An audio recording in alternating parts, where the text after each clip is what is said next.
Bonjour, ici Rosie Saint-André, bienvenue à votre magazine Sur le plateau. Aujourd'hui, nous parlerons de recyclage et de compostage avec Justin Savard, de pénurie de main-d'œuvre avec Guillaume Potvin, de l'élection du président brésilien avec Jérémy Camiran, de l'instauration d'une SQDC au Saguenay avec Patrice Carrier et finalement, nous parlerons de la prise en charge des étudiants internationaux par le Cégep de Jonquière avec Océane Baltide, présente avec moi à l'instant. Bonjour Océane. Bonjour Rosie. Y a-t-il un programme spécial au Cégep de Jonquière pour les étudiants internationaux? Oui, ça fait environ 10 ans maintenant que les institutions collégiales ont commencé à réellement ouvrir leurs portes aux étudiants internationaux. Nathalie Houd, la conseillère au recrutement international, nous a d'ailleurs confié que le Cégep de Jonquière a très rapidement embarqué dans cette démarche et aujourd'hui, l'établissement comptabilise près de 10% d'étudiants étrangers. Puis, quel est l'objectif principal de ce programme? Eh bien, selon Mme Houd, le but, c'est vraiment d'aider les étudiants internationaux. C'est-à-dire qu'ils essaient le plus possible de recréer une cellule familiale pour que les jeunes ne se sentent pas trop démunis, non seulement à leur arrivée au Québec, mais également durant leur parcours. Ce sont généralement des déplacements assez importants, souvent outre-mer. C'est donc très important pour l'école que les étudiants se sentent accompagnés et soutenus. Puis, comment les étudiants internationaux sont-ils accompagnés? L'accompagnement commence très tôt et déjà à distance. C'est-à-dire que Mme Houd, elle suit les futurs étudiants dans leur démarche administrative pré-immigration. À leur arrivée à Montréal, les bénévoles du Cégep de Jonquière sont là pour les accueillir.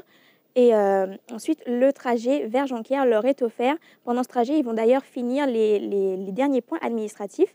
Et enfin, à leur arrivée à Jonquière, on va leur proposer une semaine d'intégration au cours de laquelle on va leur organiser des activités et des ateliers pour leur intégration non seulement culturelle, mais également sociale. Puis, quelles sortes d'activités sont proposées aux étudiants internationaux? Mais comme vous vous en doutez, il y a énormément d'activités qui leur sont proposées. Elles sont d'ailleurs toutes organisées par le CASE, mais pour vous en citer quelques-unes, il y a des activités de loisirs comme des sorties à la plage, des découvertes du Saguenay, mais également du Québec. Il y a aussi des ateliers informatifs sur le Saguenay, sur le Québec, comme je viens de le dire, mais également sur le mode de vie, sur la gestion de budget, sur la cuisine, etc., pour vraiment les aider dans leur intégration. Super, merci beaucoup Océane.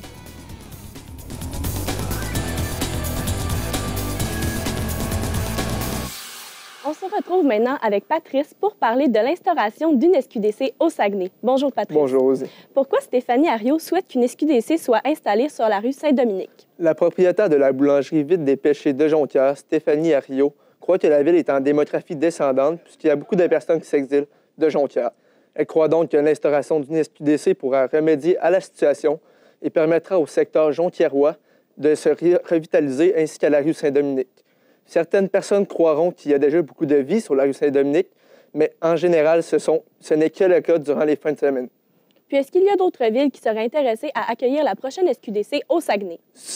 Selon le directeur général de la Société québécoise du cannabis, Alain Brunet, une succursale de cannabis ouvrira ses portes à Chicoutimi au début de l'année 2019, soit au mois de janvier.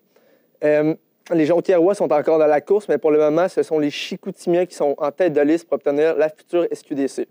Stéphanie Ariot ne perd pas espoir et pense toujours que la rue Saint-Dominique a l'emplacement et les chances nécessaires pour accueillir la prochaine SQDC qui ouvrira au Saguenay.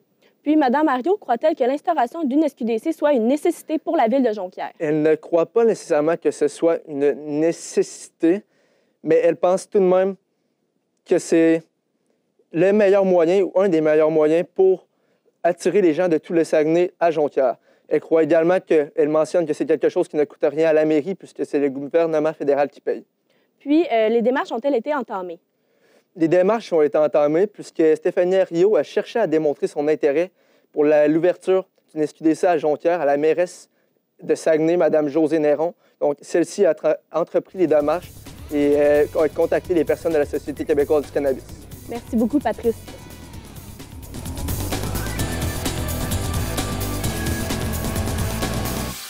On se retrouve maintenant avec Jérémy Camiran pour parler de l'élection du nouveau président brésilien. Bonjour, Jérémy. Bonjour, Rosie. Pouvez-vous nous parler des résultats de l'élection de Jair Bolsonaro et des réactions qu'elle a provoquées? Le candidat d'extrême droite, Jair Bolsonaro, a remporté l'élection avec 55,15 % des voix contre seulement 45,95 % pour son principal adversaire, le politicien de gauche, Fernando Haddad.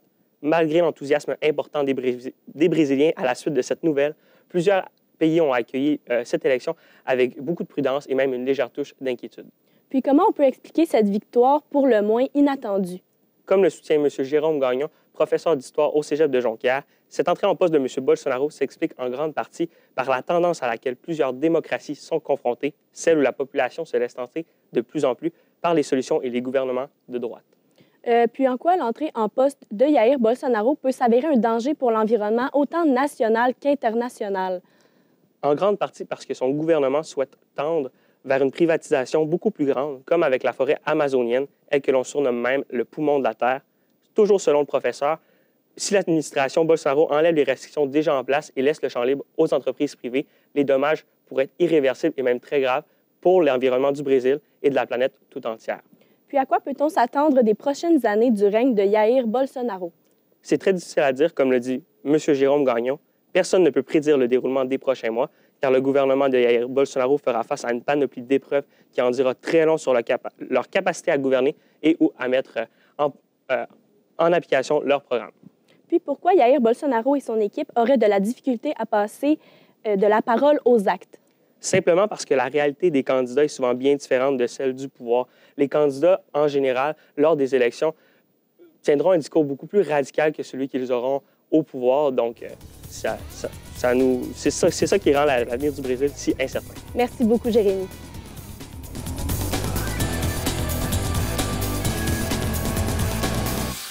On se retrouve maintenant avec Guillaume pour parler de la pénurie de main-d'œuvre dans le secteur hôtelier. Bonjour, Guillaume. Bonjour, Rosie. Pouvez-vous me dire, le manque de main-d'œuvre a-t-il été abordé par les employés d'un hôtel en particulier? Oui, en fait, j'ai rencontré 3 employés de l'hôtel Confortine à Alma. Il y avait Louise Blouin, une employée très habituée, là, ça fait 29 ans qu'elle travaille là. Il y avait Suzanne Couture, ça fait 20 ans qu'elle travaille là, tous 2 femmes de chambre. Puis il y avait l'homme de maintenance, Carole, lui, ça fait 10 ans qu'il travaille là. OK. Puis, comment ces employés vivent cette pénurie de main-d'œuvre? Écoute, c'est pas facile à tous les jours, hein, parce que pénurie de main-d'œuvre veut dire beaucoup plus de charges de travail pour les employés. Donc, c'est des employés qui doivent rentrer souvent la fin de semaine. Souvent, ils vont doubler leurs heures dans la semaine. Donc, au lieu de faire des semaines de 30 heures, ils vont faire des semaines de 50, 60 heures. Ça n'a pas de bon sens. Les gens commencent vraiment à être à bout. Puis, y a-t-il des moments dans l'année où la situation est pire qu'un autre? Oui, l'été, plus particulièrement, parce qu'il y a beaucoup d'achalandage, puis les périodes de Noël, puis aussi un gros tournoi de hockey qui se déroule l'hiver à Alma. Puis quand c'est ce tournoi-là, c'est vraiment l'enfer. Ça grouille de monde, puis l'hôtel est à débord. Puis, quelles solutions pourraient s'appliquer afin de remédier à cette situation? C'est un peu compliqué parce que les solutions ne reviennent pas nécessairement je dirais, aux dirigeants de l'endroit, parce que c'est vraiment un problème de manque de personnes pour travailler. Puis aussi, selon les employés, là, ils ont constaté qu'il y a aussi un manque de motivation des jeunes. Donc, ils engagent souvent des jeunes qui viennent pour travailler, mais ils ne rentrent pas une journée sur 2 ou ils calent souvent malades. Puis, la situation s'étend-elle pour la province du Québec au grand complet ou est-ce spécial pour la région du Saguenay-Lac-Saint-Jean? Apparemment, selon la superviseuse des 3 employés que j'ai rencontrés, il y aurait l'été passé au Nouveau-Brunswick, il y a un Confortine qui aurait dû fermer là, pendant la moitié de la saison. Puis ils ont coupé la moitié de leur staff, ils ont fermé la moitié des chambres parce qu'il n'y avait juste pas assez d'employés pour entretenir les gens. Merci beaucoup, Guillaume.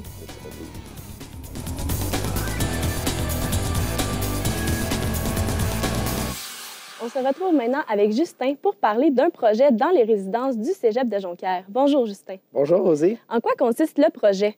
Le projet a pour but de faire du recyclage et du compostage dans les résidences du Cégep de Jonquière. Donc, des demandes ont déjà été faites dans les dernières années pour instaurer ce système, mais elles ont toutes été refusées. Donc, ce projet pourrait d'ailleurs permettre aux étudiants à s'intéresser à l'environnement, non seulement dans les résidences, mais aussi à l'extérieur des résidences. Et ça empêcherait aux résidences d'avoir un grand nombre de déchets, ce qui ferait que ça diminuerait et que les résidences pourraient être pensées plus vertes. Puis, quelles étaient les raisons qui ont fait en sorte que les anciennes demandes ont été refusées? Tout d'abord, lorsque les résidents ont fait la demande il y a quelques années, la seule raison que les responsables des résidences donnaient, c'était que la femme de ménage n'était pas payée pour ce genre de tâches. Donc, elle ne voulait pas non plus que cette tâche soit ajoutée dans son travail, puisque ce n'était pas à elle de faire le recyclage et le compostage. Et un autre problème qui pourrait être lié pour ce système, ce serait un manque de connaissances sur le sujet chez les étudiants, puisqu'il est beaucoup plus facile de tout mettre dans la poubelle sans faire le tri Et donc, il manque de connaissances sur le sujet pour savoir ce qui est recyclable ou compostable et ce qui ne l'est pas. Puis, quelles sont les solutions apportées pour régler ces problèmes? Un simple ajout de tâches à la femme de ménage pourrait être une des solutions envisageables. Donc, les étudiants pourront se renseigner aussi sur comment ça se passe pour le recyclage, le compostage, et ça pourrait permettre aux résidences de pouvoir instaurer ce système à l'intérieur. Et ça va faire aussi que ça va penser plus pour l'environnement et ça va être meilleur pour l'environnement. Des pressions pourraient être mises aussi par les étudiants pour pouvoir mettre des bacs sur tous les étages et une personne par matin pourrait aller les sortir à l'extérieur pour avoir un bon déroulement et que ça fasse d'un bon environnement. Merci Justin pour cette intervention. Un merci aux autres journalistes qui m'ont accompagné, Océane Baltide, Patrice Carrier, Jérémy Camiran et Guillaume Potvin. Un merci spécial aux téléspectateurs à la maison. On se retrouve très bientôt pour une émission sur le plateau.